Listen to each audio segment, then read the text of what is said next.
నా అన్వేషణ అనే ఒక ఎదవ మీద వీడియోలు చేయడం టైం వేస్ట్. కాకపోతే ఏంటంటే వాడిని చాలా మంది అమాయకులు ఇంకా ఫాలో అవుతున్నారు. అరే ఎదవా, తిరుపతి లడ్డూలో జంతు కొవ్వు కలవలేదని చెప్పి సుప్రీంకోర్టు చిట్ ఇచ్చిందనమాట. Clear chit. Supreme court clear chit ఇచ్చిందా? మీ ఇంటికి ఏమైనా లెటర్ పంపించిందా? అరే నీకు ఫ్రీడమ్ ఎక్కువైపోయిందిరా, నిజంగా చెప్తున్నా, నీకు ఫ్రీడమ్ ఎక్కువైపోయింది. నువ్వు పాకిస్తాన్ లో ఉన్నావు అనుకో, ఈ పాటికి నువ్వు నీ తల తీసి చేతిలో పెట్టేవాళ్ళు.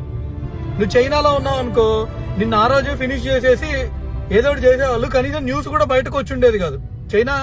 చైనాలో మీడియా చాలా రిస్ట్రిక్టెడ్. ఇష్టం వచ్చినట్టు మాట్లాడతానంటే చైనాలో అవ్వదు అక్కడ. అది ఇండియాలో ఏంటంటే హిందువులు అమాయకులు కదా, హిందువులు మంచోళ్ళు కదా.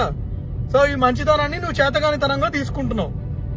అరే నీకు కరెక్ట్ గా తెలిస్తే చెప్పు, లేదా నువ్వు యాజ్ యూజువల్ గా పనికిరాని వీడియోలు చేస్తుంటావు కదా ఎంటర్టైన్మెంట్వి, అలాంటివి చేసుకో. ఓకే.